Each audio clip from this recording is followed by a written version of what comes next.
Hello, welcome back. Last time things got under my skin just a little bit. I have one required room to go and it looks like a secret and a room I didn't want to acknowledge, but now that I've had a little bit of time to, not just be put on the spot by this and think about it a bit, I'm maybe a little more willing to engage at this again.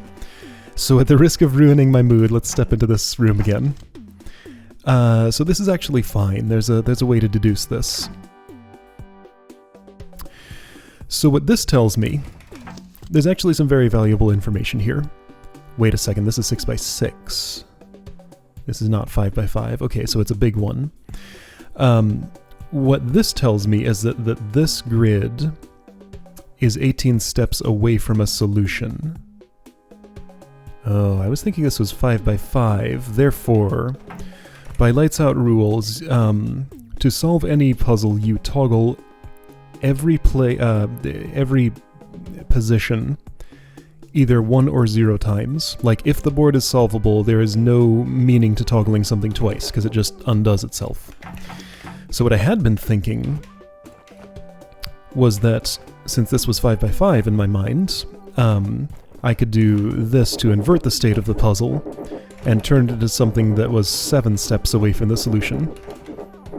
Because, with 25 plates, if I toggle all 25 of them, and it was 18 steps away, then it would only be 7. Oh, and this is exactly in the worst possible configuration, so I can't do that at all. So if I do that, I've inverted it from 18 steps away to 18 steps away, because 6 times 6 is 36. 36 minus 18 is 18. Great, okay. So that means that exactly half of these will be stepped. Alright, well there goes my idea of using a process of elimination to just get rid of those. Alright, so I read up a little bit on strategy about these to refresh my mind. It wasn't the most understandable thing, but let's see what happens if I were to do this. So I'll first reduce this to bottom row only. So with bottom row only, what it sounded like to me was this sort of puzzle basically boils down to if you want to solve a situation like this, a technique is to start at the top row, input some combination. This is what I was talking about with like these weird arcane flips you'd have to memorize of like what combination you'd input at the top. But like, let's say that the magic combination for 6x6, 5 on the bottom is this. So 2, 3, and 5. So I would step on those, then go through that same process again of chasing the lights downwards. Just basically I'm stepping in the next row for every one that's on in the row that I'm looking at. So that just moves everything down, and the state will be changed when I get to the bottom in some way. Okay, see, I changed it from the right 5 to just these 2. Okay, so let's learn. What if I do this? So just the leftmost one will toggle what?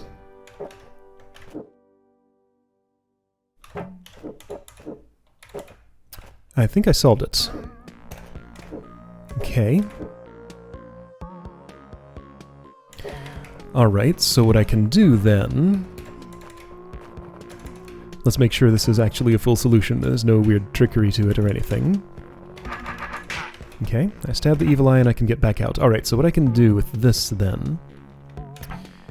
I can then... Oh, gross.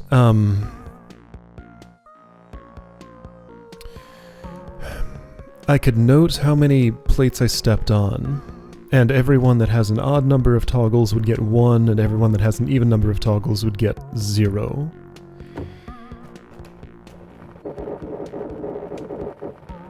Okay, well, I mean, that's just a matter of getting out a piece of paper, drawing a 6x6 grid on it, and putting a mark in each grid space every time I step on it, then reducing those. Okay, well, I guess I'll do that then. Well, you know what's better than paper? A text editor. So I've kicked DROD out of full screen mode. It's in a tiny little window now. Looks really awkward to play, but I mapped out the number of times I stepped on each plate. So what I need to do is just go back to the start, go through this little grid, and step on everything that has an odd number. So 1, 1, 1, 0, 1, 0, 2, 1, 1, 0, 2, 1. This row has only 2 in it, 3 in the 1. 1, 3, 1. Not even looking at what's happening in the state of the puzzle over there. Just following my map. Did I do it? I did it. Okay, there we go. Back to full screen mode. Whoa, that took its time. Okay. But I'm here now. Alright. So that'll give me the challenge. Alright, so the ultimate final... Yes, lights out, I know what it's called. The final action of doing that wasn't so bad, but I remain annoyed that I had to use so many out-of-game tools for solving that, including going and reading up on a puzzle genre that has nothing to do with DROD. It just happens to be expressible with DROD mechanics. I still don't like that room, but you know what, I got the challenge now. And I did in fact get the challenge when going back through here, doing it the bottom to top way. Anyway, okay. Well, I risked ruining my mood. I think it only happened a little bit. Alright. So, 1 adder, no sword, a lot of elements all on top of each other again. Alright, convince the adder to go west into this. Cactus is going to be involved. Okay, got it. So this should not be particularly hard. Just thinking about the space.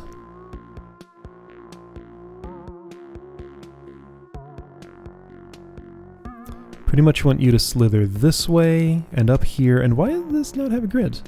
I don't want to go to ugly mode. Okay, right, so I want you to do something you're not going to do currently, so instead I'll let you do this. Alright, so depending on your preference, this may be right or wrong. It's wrong. You're not very long, Mr. Adder. Hang on, am I thinking about this the right way? No, if you're only that length, then you actually need to be like this, but 2 to the west and 1 to the south, and I need to be on the east side of you. Which means I'll be on the north side of you, which means... Okay, so you come down south. I'm gonna be up here. Not sure what your preference needs to be. It needs to be something horizontal here so I can do... Okay, so you need to land here on a... what?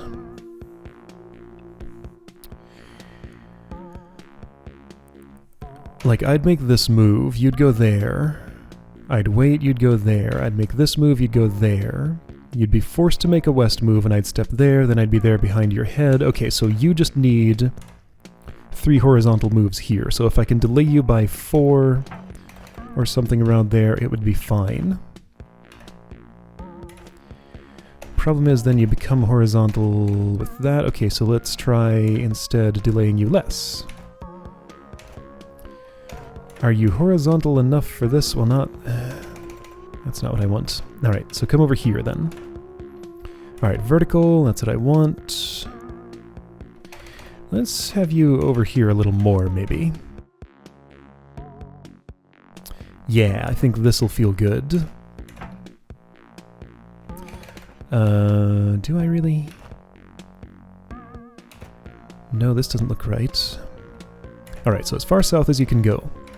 Now you're horizontaling to me. The key thing is that you switch right there, which you are not even close to doing. Okay, so I have this wrong. I need a different angle of approach somehow. Maybe this'll do it? This'll do it. Okay. No, no, you're horizontal now. Okay, fine. Then come over a bit.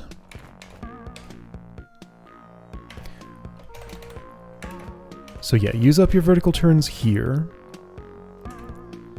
I can spend one or two of them.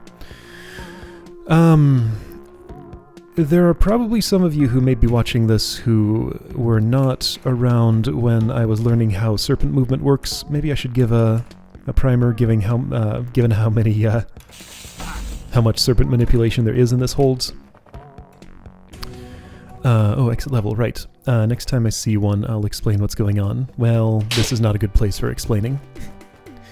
Just in case there are those of you who are here and curious and don't know the mechanics, because they are kind of arcane. I complain about arcane magic here, but see, this is within DROD arcane magic. It's fully explained in the help here. Where is this? You... Serpents, where you at? Brained, sure. Is it not here? Brained red serpents. Red serpents, serpents, and adders. Right, okay. Another move diagonally. Goes toward player or away from player if I'm in its row or column when it's moving horizontally or vertically. So right, if I'm behind its head and its tail is here and its head is here, then it'll keep going that direction forever. If I'm in front of its head and there's nothing in front of it, it'll keep going that direction until it eats me. Then every 5 turns it switches from horizontal to vertical preference. Okay, right, yeah, that's different. So right, from 0 to 4... they'll prefer to go horizontally if the rules for B-throw in their row or column are not met. And then from 5 to 9, they prefer to go vertically. And their preference order is north, east, south, west, if they have to make a non-preferred move. Anyway, so that's usually a lot to remember, but when you do it long enough, it kind of gets drilled into your head. At least it did for me. I had to place this decoy in such a way that all of the adders will die from it. Wait, what are the pressure plates? They don't matter. After I've stepped here, at least. This is my first guess. This is a pure guess. I didn't math anything out here. And they will be acting in accordance to their preferences. Now, they're going to want to eat this decoy. Currently vertical, so you'll move here, you'll face up that way, so both of you will die on its sword. Depends on move order. Well, the decoy moves first, so it doesn't matter. Okay, okay, okay. You're gonna eat the decoy, though, because you're now on horizontal preference, so you move here instead of there. And you're out of range! That can also happen. Okay, right, so this decoy does not cover the full range of everything.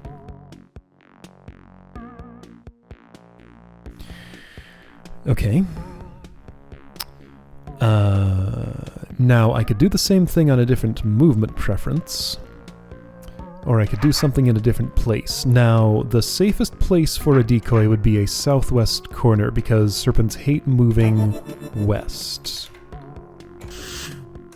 However, they'll do it if their target is to the west of them and they're on horizontal preference, like right now. Let's try this at a time when they decide to be vertical. How many turns after? You're gonna get there... Well, no, not necessarily. Okay, so 5 turns later. I don't know if that's the right position or orientation. It's just what I'm trying first. Yeah, you went out of range. And you're gonna eat it. Okay. Alright. And with B-throw being invisible, they have no reason to move if the decoy is dead. So I don't necessarily want the decoy to be in the hardest to get to location. It's a lot safer on the south than on the north. Let's try here facing north. and at various timings, and see how that works out. So right, this was on a 24, well, a turn ending in 4. First digit doesn't matter, and you're going to get eaten by that. Okay, so if I put it there, facing that way, then it will always necessarily get eaten. So the sword does have to face... Yeah, because this adder has no way for it to move anywhere except here. Especially since it goes before that. And I mean, none of these can clear off a... Yeah, so... the only way you would not eat the decoy is if something else ends up in that row. And if something else ends up in that row after this, then that will eat the decoy. Okay, so I can definitely eliminate that position and orientation from the possibilities, just completely. Now, placing you in the east... Right, adders were getting stuck in the east when I was in the west, out of its range, but placing you in the east, the only way any of these would go west is if they're absolutely forced. They have no north, east, or south options. So placing it in the east will be much less likely to cause the problem of adders getting stuck out of range. So that's one of the first realizations to have here. However, you two are totally in that situation. No, you're not. Now, thing about that is you. So you're always going to eat this. I think I actually went northeast.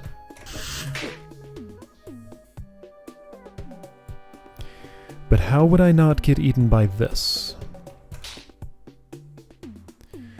It's also possible adders need to kill each other.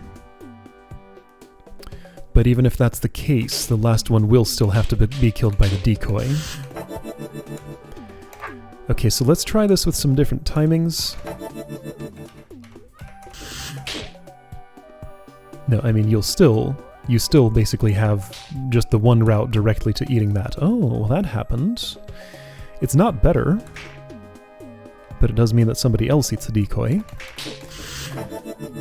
Don't I have the same problem elsewhere? Like, what was my route to not having that happen when I was putting it here? How do I get so that you don't eat it? Do I not? Wasn't there some way that ended with that not eating it?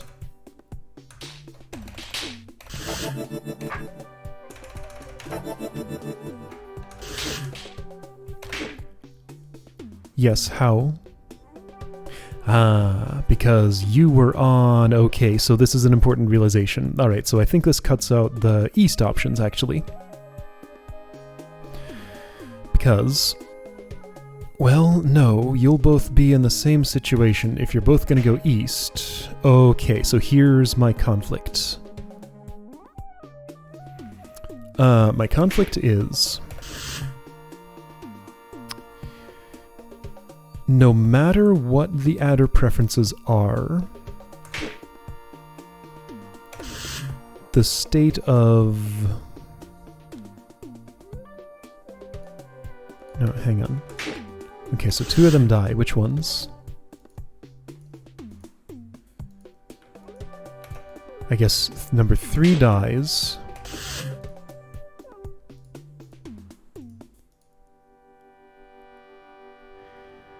Number 4 moves into its space.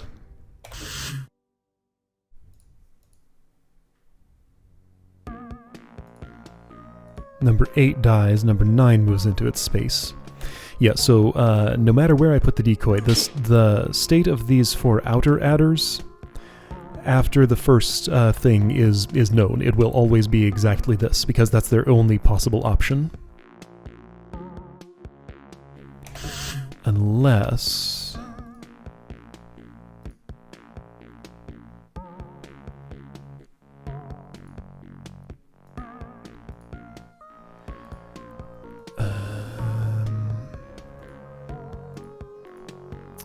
Yeah, I think that's accurate. So they will always be exactly like this. So the conflict is... if they're like that, the one that's not in the decoys row, both of the ones that are not in the decoys row will go the same direction if the decoy is not in their column. Now, I do have the option of doing this. Oh, that was it. Okay, well, didn't get a chance to reason through that because it just kind of worked. Alright, I'll take just kind of working. Could have puzzled it out if I had to, but I'm okay with that. Alright, exit level. And I think I don't even have any business left behind. Oh wait, there's a puzzle here, maybe. Is there actually... I should break that before I go anywhere with a staff.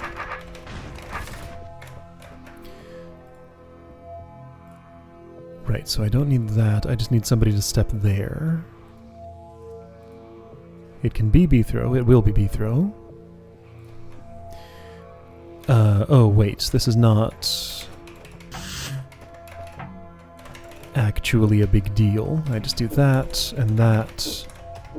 That was a very short amount of time to have stood there, but not too short.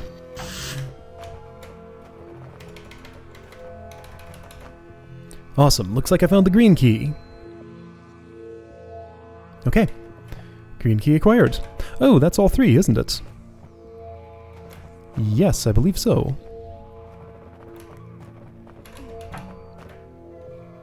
B-throw returned from the plains. Okay.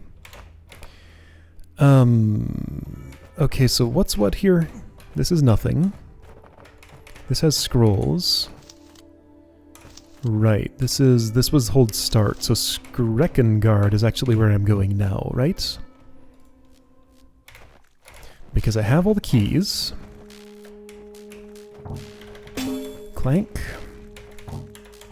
Clank. Clank. Okay. Exit level, alright. Where? How? Oh, here we go. This is it? All of that work just for an empty book.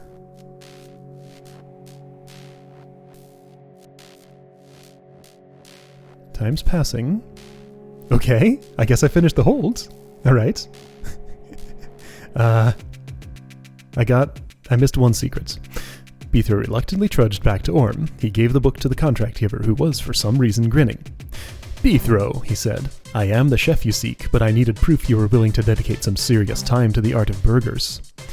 Besides, I needed some paper to write the recipe down on.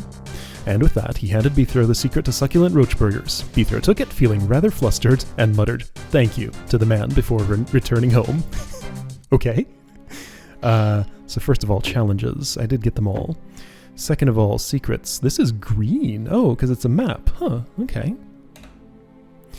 So Unstored Tower has a secret I didn't find. For symmetry it would be here, but symmetry cannot be assumed. Alright, well let me go back to Unstored Tower and poke around. If I continue, I end up here. Unstored is a location in the world, by the way. That's what it means. This is not unstored.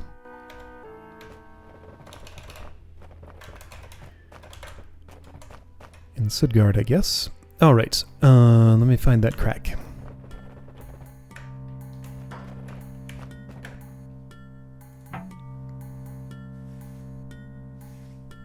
I found that crack. It didn't take long. It's right down there.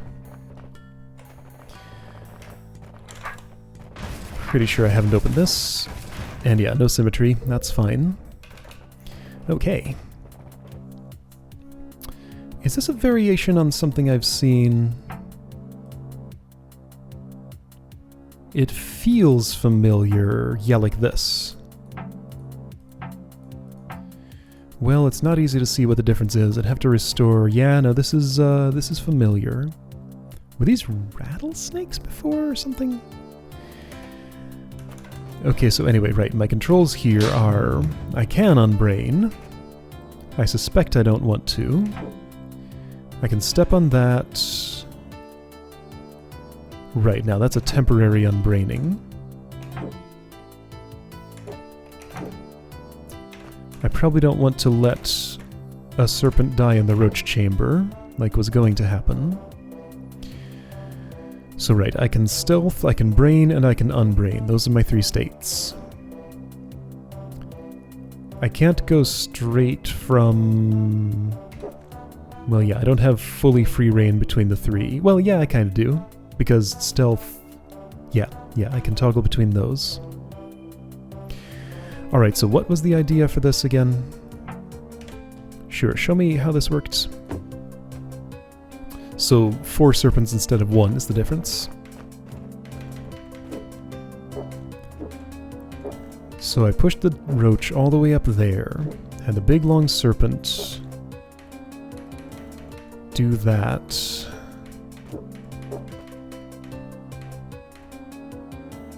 And then just kinda got the roach to do that. Okay, so that required brain visible blockages here, here, and here. The roach to be there, and any wall to be here, and Bithro to be in this row. Okay. So to do that with 3 little serpents is gonna be something.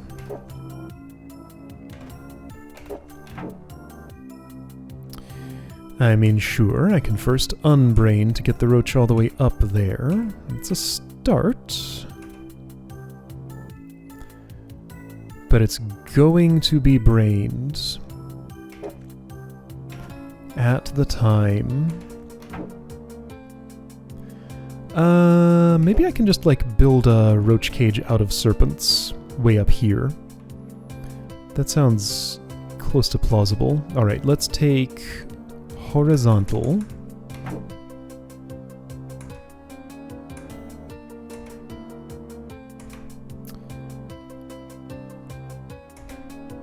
Will this work? I don't think so. This will. There. Okay. It just kind of built itself. Alright. So roach cage built itself. Roach sept there. And everybody just dies in the hot tile, right? Okay. Well, that just kind of worked itself out. Like that decoy room. Alright, I'll take it. I mastered the hold. Yay. How would I tell if there's post-mastery? I don't think I saw a master wall. I don't remember seeing one. So if I've explored everything, the only way for there to be a master wall with more stuff to see would be if I saw one and it had a stairway behind it, because I saw all the rooms. If there were a master wall anywhere... I don't know, technically it could be anywhere. Skrekengard seems likely. I don't see anything here, so I think I'm done with the hold. Alright, cool. So yeah, that hold, it gave me a time. There were basically just 3 rooms in it that really showed me a bad time. Everything else was good to excellent. It was just those 3 particular rooms that really did not agree with me.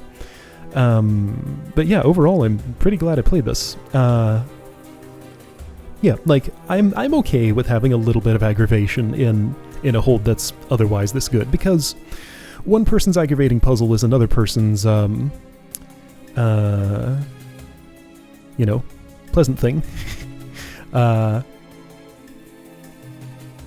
Like, I heard from some people who even kind of enjoy puzzles like this, so I guess it's not true that everybody hates this and everybody puts them in their games anyway, for no good reason. Some people actually do like this. Alright, I believe you. But yeah, most of that hold was real good. Some was a bit head-scratching. Yeah, so there were a few rooms that showed me a bad time, a few rooms that I think I just broke. If I didn't break them, they were kinda confusingly simple. There were a lot of rooms, like more... Oh, man. Let's look at that effect again, because that's so good. Ah, I love that. There were definitely a larger proportion of rooms than normal that I broke here. I wonder if this was a little bit rushed through testing or something, but, you know, sometimes it's just hard to find testers. Like, the hold that I've had in progress has been kind of stalled out for a while. That's mostly because of me, but also partially because it's just hard to get people who will volunteer their time to test it. I mean, that's reasonable. Like, volunteers are hard to find. Sometimes they just are not around.